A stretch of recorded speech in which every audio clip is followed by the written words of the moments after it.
Okay. I'll wait for you to leave.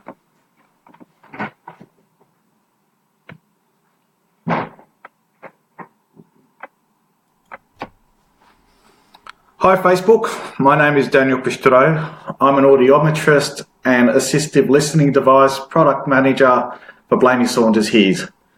I've also had hearing loss for most of my life, so hearing awareness is a topic I'm really passionate about. So as part of International Hearing Awareness Week, let's talk about hearing. Did you know that 1 in 6 Australians are affected by hearing loss? That's 1 in 6. That's not even 1 in 10, it's 1 in 6. That's a huge amount of people. And with an ageing population, this amount is expected to rise to about 1 in 4 by the year 2050. So that's 1/4 of Australians. Of that 1 in 6, about 20% of Australians who could benefit from a hearing aid don't actually use one. And that's really concerning because there's been a lot of study and a lot of investigation on the effects of untreated hearing loss and the impact that it can have on your life. So I'm going to go through a couple of those with you now. So if there's a hearing loss which is there and you're not treating it via, methods of, hearing aids or similar sort of devices, you run the risk of excessive irritability, negativism, and anger. You're also more prone to issues relating to fatigue and tension, stress and depression. And that's something I can definitely relate to. I went through a long period of my life where I probably didn't take my hearing loss as seriously as I probably could have. And that definitely did have a huge impact on my personal well-being, how I felt about myself. I would get towards the end of the day and I'd be literally exhausted. And at the time I didn't really know why that was. In later years, I've determined that just the sheer effort alone that you're putting into just struggling to understand what people are saying is taking away from your other cognitive functions that you need to go through throughout the day. So you are likely to have impaired memory and ability to learn new tasks as well. So because you're just so overwhelmed with trying to focus in and decode what it is that you're hearing around you, your brain is just basically running at overload. And by the time you get to the end of the day, you are just literally exhausted. Because you are struggling to understand what people are saying, you find that your natural defense mechanism is to just avoid or withdraw from social situations. Untreated hearing loss can also, a result of that can be reduced alertness and also increased risk to your personal safety. Now, when I was probably in about my 20s, and I was working for an internet service provider, I actually thought I had a really good control of my hearing, and I knew there was a hearing loss there, but with the headspace that I was in, I didn't really want to talk about it. I wanted to hide it. I thought nobody needs to know. And there was an incident where over lunch, myself and a few work colleagues were crossing a major street in a Melbourne CBD, and I didn't hear that there was a tram bearing down upon me. If it hadn't have been for the intervention of one of my work colleagues that's literally yelled out, "Daniel, tram!" and grabbed me and pulled me back, I've no doubt in my mind that I would have actually been quite critically injured. So that's definitely a big one. Because of the fact that you're less likely to retain information that you're hearing, you are less likely to have that ability to pick up new tasks. You can find that if there's untreated hearing loss that's there, your job performance can actually be impacted. And that's also going to affect your earning power within that role as well. I mean, another thing that I did find was that even meetings at work and interacting with my work colleagues, sometimes it would be important meetings that were taking place. And because I thought I had heard what was being said, but didn't necessarily do so, sometimes I would ask questions or share my thoughts or my concerns, whatever the case would be, only to be told that the question I just asked had already been addressed or was totally off topic from what we're actually talking about. So the natural defense mechanism there is like, well, you know what, the easiest thing for me to do is just basically sit down, not say anything, so then you don't get yourself in those situations again. And the overall impact of all of that put together is that you do end up with diminished psychological and overall health. Now, nearly 40% of the hearing loss experienced by individuals is actually caused by noise-induced hearing loss, which is basically preventable and repeatable exposure to loud noise. Now, that's a bit of a worry because that's the type of hearing loss that you really don't want to have.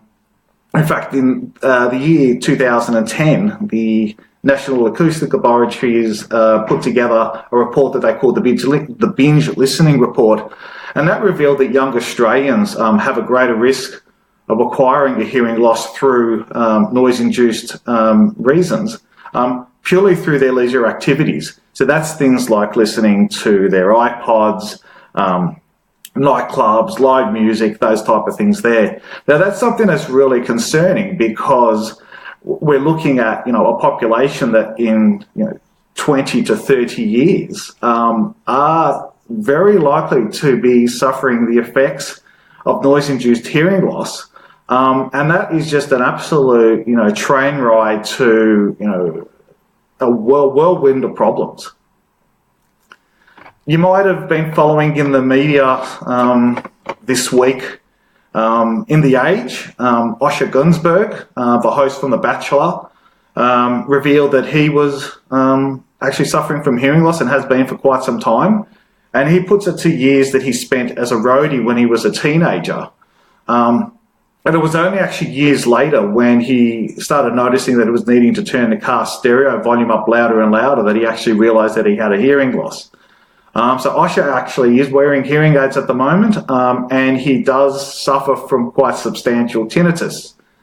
And he described it, well, the words he said was that try to imagine 200 camera flashes recharging around your head while you're trying to listen to your wife or child tell you something really important, but you have this extraordinarily loud noise in your head that only you can hear.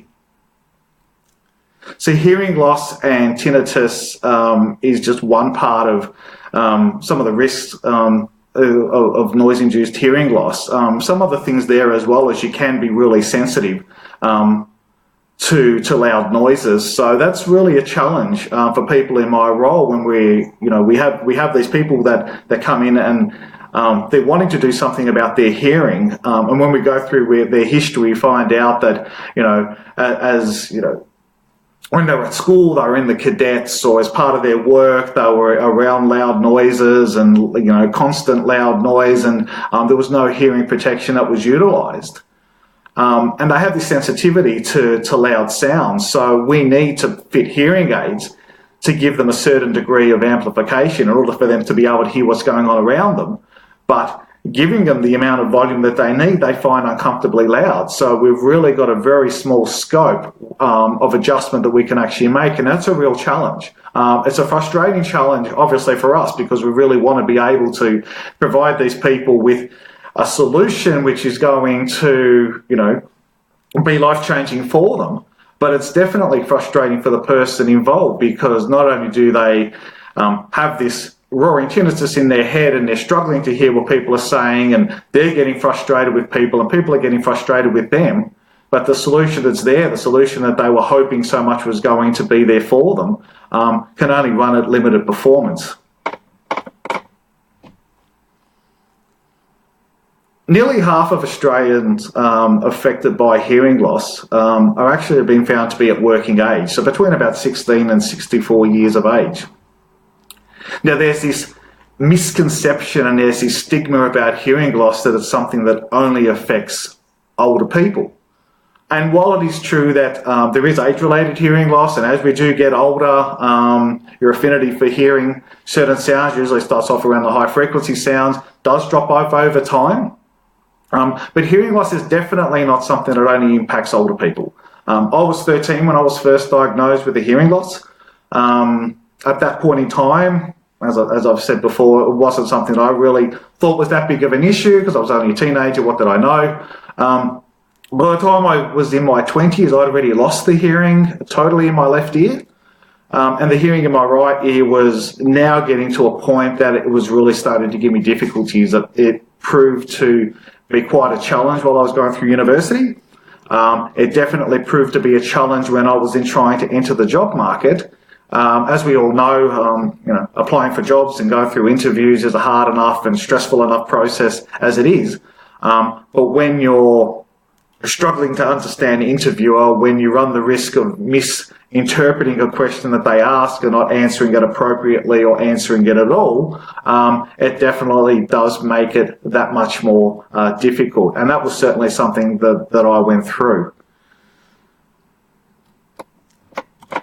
There was another article, this was in the ABC News, from Natalie Pestana, who basically the title of the article was along the lines of "Don't be as stupid as I was," and she talks about years that she spent clubbing and the effects that had on her.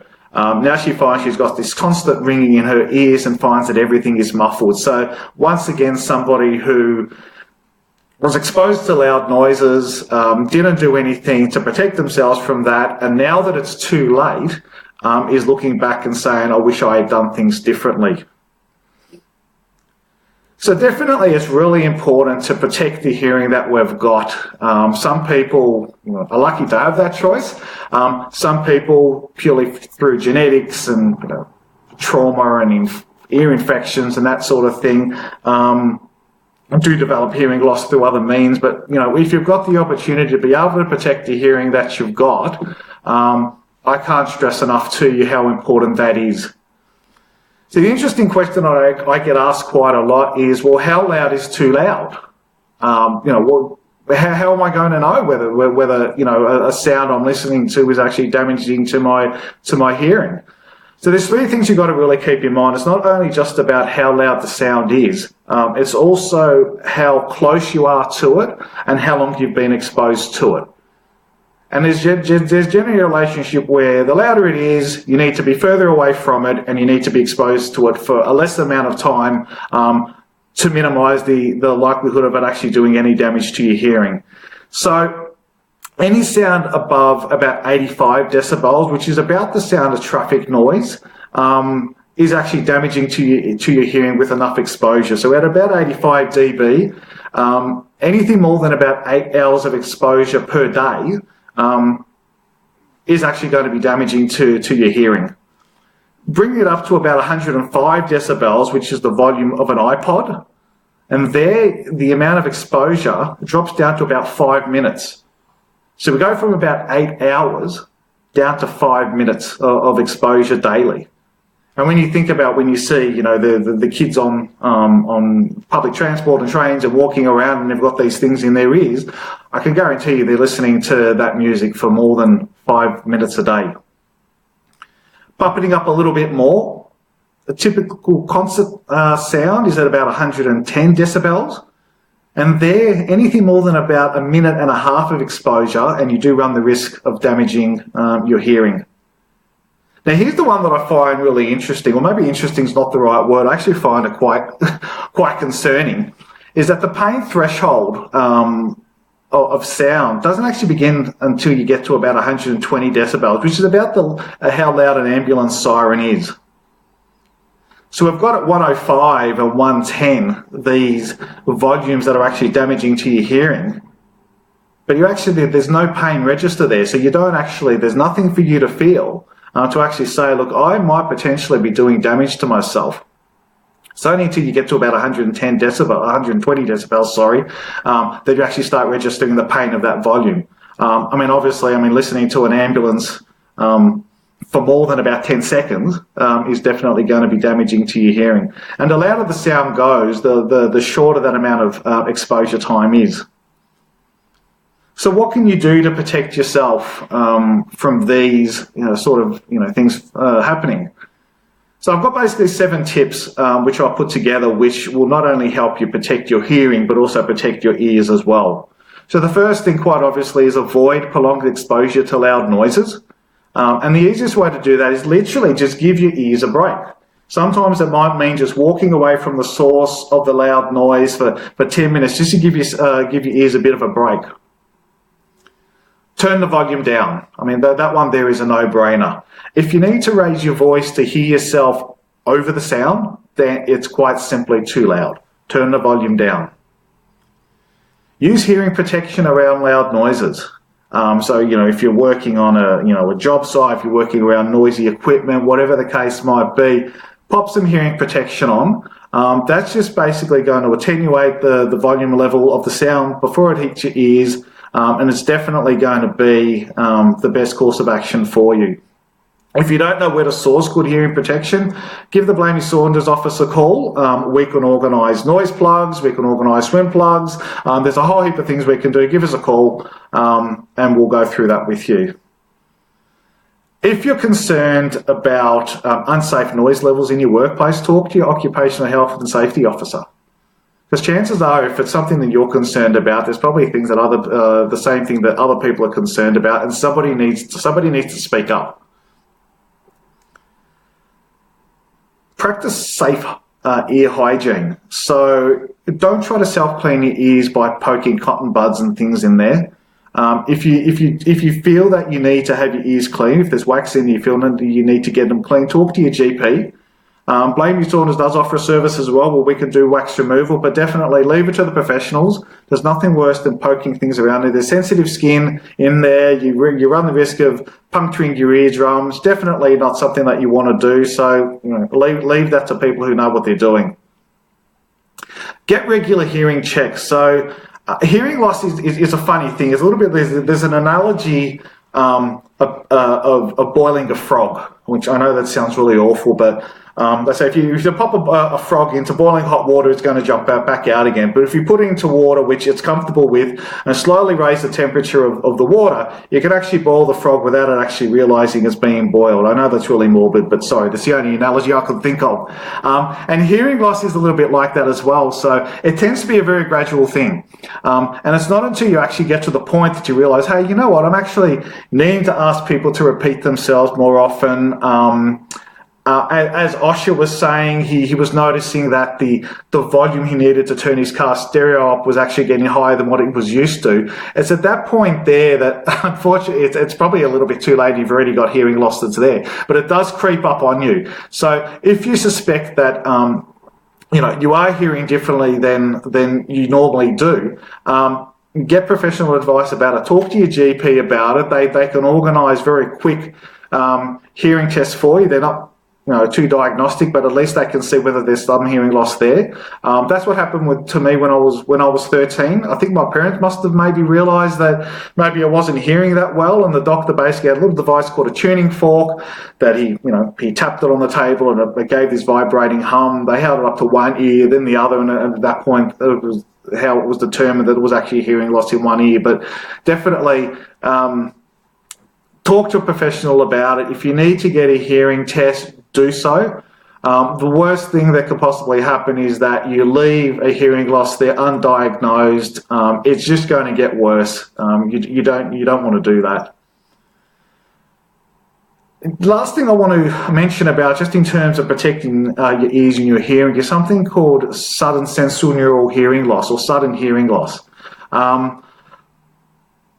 I just want to throw it out there because I think it's one of those things that everybody needs to know, if not for yourself, certainly for your loved ones. If at any time you discover that your hearing has suddenly changed, if you discover that your hearing has dropped, treat it as if it's a medical emergency. Get yourself down to the emergency department of your nearest hospital. Tell them what's happening. In a lot of cases, sudden sensorineural hearing loss can be reversed with immediate medical intervention. Okay, I'm not going to go more into that. I'll just, it's a warning I just want to put out there. So what do you do, in the case where you suspect maybe yourself or someone that may have a hearing loss? Best bit of advice I can give to you first and foremost is talk about it with those closest. So whether it's, your family, your friends, if it's your work peers, definitely talk about it. The last thing you want is for people to misinterpret the fact that you're not hearing what they're saying as being standoffish or rude or antisocial or anything along those lines. And the sooner you can get the topic out there, as soon as you can address that elephant in the room, the easier things are going to be for you. Get professional advice, as I mentioned before. Talk to your GP about it. If your GP feels that it's warranted, that you have a diagnostic hearing test, by all means go off and do that. If it turns out that you get your hearing tested and your hearing's perfectly fine, well then that's great. In a lot of cases though, if you suspect that your hearing is impacted, it most likely is. If you do get your hearing tested, and if the advice given to you is to get hearing aids, it's usually on good advice that you do that. And I know there's this thing at the moment about the hearing profession, hearing clinic profession, that hearing aids cost a lot of money.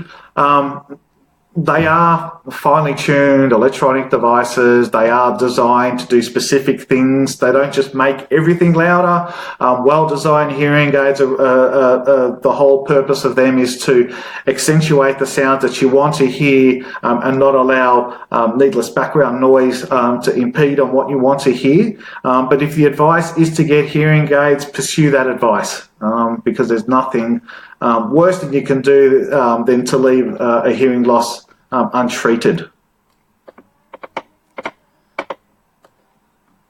So how would you deal with the knowledge that you do have a hearing loss?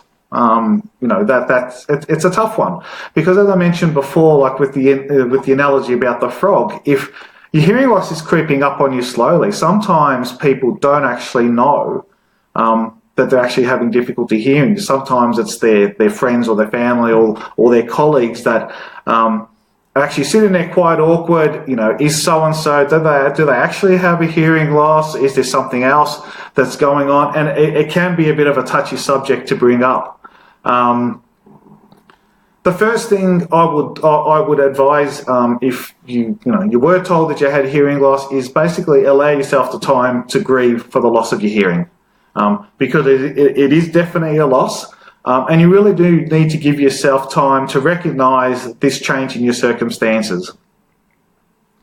Communicate to others about your hearing loss. It's the only way that you can expect to get support and assistance. Now with me, as I've mentioned before, it was something that I wanted to hide. I didn't want people to know about it. I went through so many ways to try to keep my my hearing loss hidden, keep my hearing aids hidden. At one point it involved, growing my hair longer so it covered up my ears so nobody would see my hearing loss. In later years I started losing my hair, so that choice was sort of taken out of my hands. But trying to hide the hearing loss, not communicating the fact that you have these difficulties to others, you're just making it so much harder for yourself. You can't expect other people to understand if they don't understand. And the easiest way for them to understand is for you to basically talk about it. Engage with the hearing loss community. So, for me, that was joining Blamey Saunders here was actually a career change for me. I have a maths and IT background. Worked majority of my working life around computers and customer service and that sort of thing. And it was at a point that I realised that my hearing loss was getting the better of me, and I was going through difficult times at work because I felt that I wasn't in a supportive environment. Part of that was I guess my fault, because if I had have actually been more open about it and expressed to the people I was working with what I needed and what they had to do and special requirements I might need, that type of thing. If I had to be more open about that, my working life at that company would have been a lot less depressing. But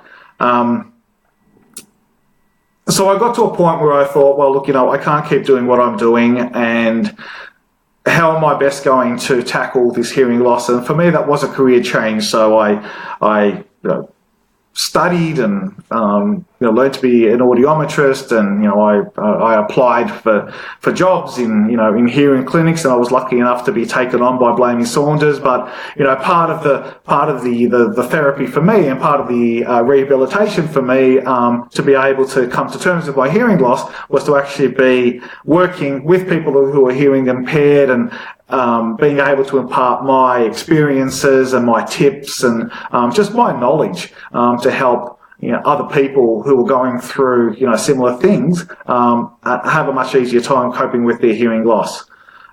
This talk in itself is part of that process as well. Just putting it out there, talking about hearing awareness and hearing loss, and giving you my thoughts and my opinions. All of that just is part of my support and my therapy to be able to deal with my own hearing loss, because it is actually quite a substantial hearing loss that I have. I've touched on this a little bit before. Treat your hearing loss. So if the advice is that you need hearing aids, do your research. Hearing aids may be the holistic solution for you. It might even be hearing aids and assistive listening devices as well, because there are some situations that, as great as hearing aids are, there are some situations where hearing aids are sometimes not enough, and you do need additional support from other products. So before you say yes to a particular hearing aid, my advice to you would be is find out what other products is this hearing aid compatible with, how is this hearing aid going to help me watching television, if I've got meetings at work, if I'm having difficulty on the telephone, how is this hearing aid going to help me? Is there anything else that I need to consider purchasing as well, which is going to add to the capabilities of the hearing aid? Advocate for yourself. So if you know that you have difficulty, if you're dining out, look for the best table. Find a table where it might be in a quieter part of the restaurant, a table that is well lit that makes it easier for you to pick up visual cues from the people that you're dining with. Remind people to face you when they're speaking. There's nothing worse than when you've got a hearing loss and people are sort of looking all over the place, or they're talking into their menus and that type of thing. I certainly didn't realise the amount of emphasis and how much I was actually relying upon visual cues until I actually lost my hearing. Well, I subsequently actually have become quite good at lip reading. I've had no formal training in it. It's just something I just needed to fall back upon. And when you're robbed of those visual cues, it can actually take away so much of the meaning of what you're trying to understand. So definitely, if you find that, the way people are talking, or you need them to slow down, you need them to speak a little bit louder, you need them to reword things, advocate for yourself, tell people. As I mentioned before, you can't expect them to understand if they don't understand. So, do whatever you need to do there. Normalise your hearing loss, so don't try to hide it. That was my biggest mistake. I tried to hide it. And I think at the end of the day, looking back upon it, I think everyone knew that I had a hearing loss. Everyone suspected I had a hearing loss, and the only person I was really fooling was myself. Make a part of your family dynamic, because the more comfortable you are with your hearing loss, the more comfortable others will be as well. Now, one of the things that, I quite often, it still happens to me, is somebody will ask me something, or will say something to me, and I won't quite get everything that they say. And whereas my, previous response to that used to be to ask people to repeat themselves, or to say what, or huh, or, what did you say, that type of thing. What I've now started doing, which is, quite a different spin on, is I'll actually repeat back to the person exactly what it sounded like they've said to me. Now, one example of this is we were recently, away on holidays, and we'd had a long day out, and we've come back to where we were staying, and my wife's got out of the car and she said, "Oh, geez, after that day I need a nanny nap." Well, I've sort of looked at it and I said, "What do you mean after that long day you need an enema?" Which was obviously totally different to what it was that she had said, but the fact that it was just so ridiculous, and she knew that I was just basically just regurgitating exactly what it was that I had heard. We all had a laugh about it. She looked at me, she said, "Oh my God, Daniel, you are such an idiot." And it really took the pressure and the whole emphasis off the fact that I misheard. And we had a laugh about it, and, once we were sort of lighter-minded and, a lot easier about it, it was then, we're in a better frame of mind for her to then repeat back what it was that she had said. And I'm like, "Oh, okay." And I sort of shook my head and said, "I can't believe I thought you said what but anyway. Crash through the stigma. There is this massive stigma at the moment that hearing loss is an old person's thing. It's not. It's definitely not. You see a lot of advertising where, companies will advertise hearing aids, and I'll put pictures of elderly people on there. That just drives me nuts. Hearing loss does affect young people. It definitely does. I mean, there's young kids that have got hearing aids. I spent a lot of time in a cochlear implant clinic at the Eye Hospital in Victoria. And I would see so many kids in there with these cochlear implants on. So it's not something that affects old people. Don't give in to this accurate and embarrassing stereotype about hearing loss. Put a new face to the issue, your face. Let people know, hey, yes, I have a hearing loss.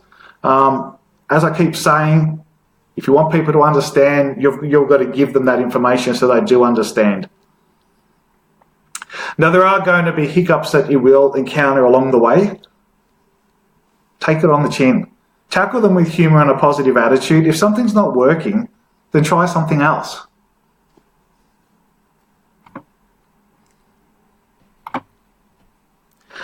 So, I guess the main thing with hearing loss is it really just comes down to acceptance. The sooner you can accept your hearing loss, the sooner everybody else is going to be able to as well. And you really need to be the driving force of that.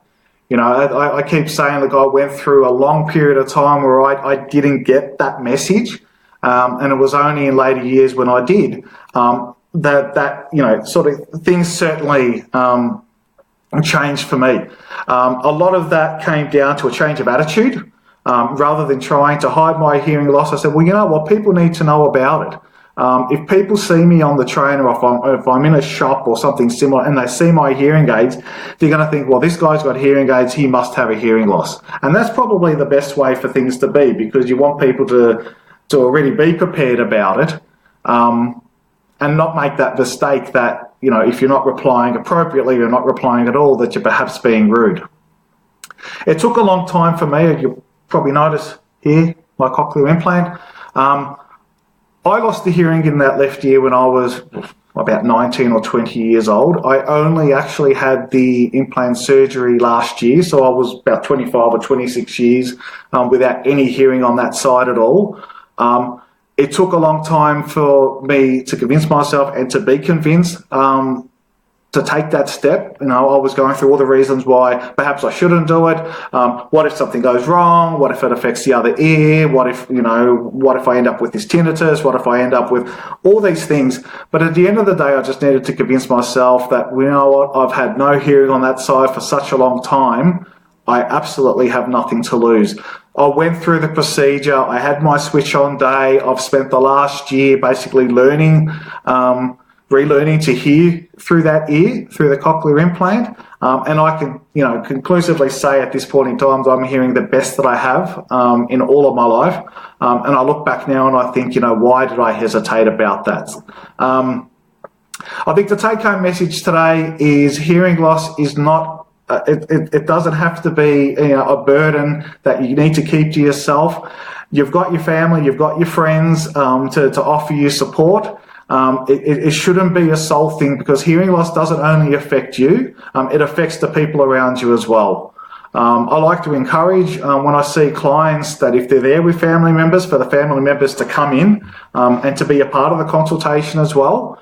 because I think what a lot of people with hearing loss don't realise is that they do think it's all about them and they don't think about how it affects those around them.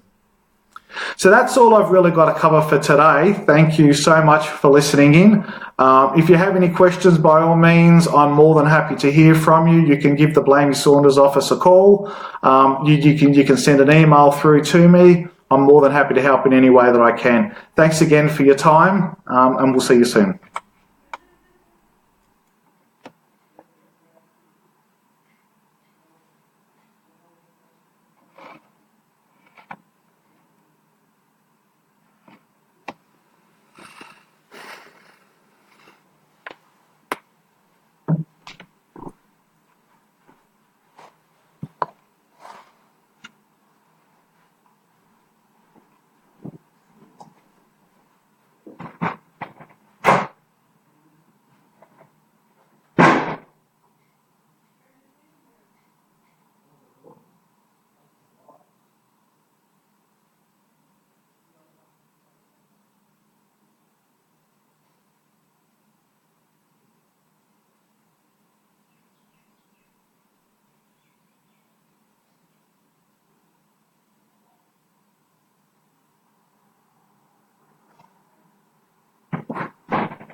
Well,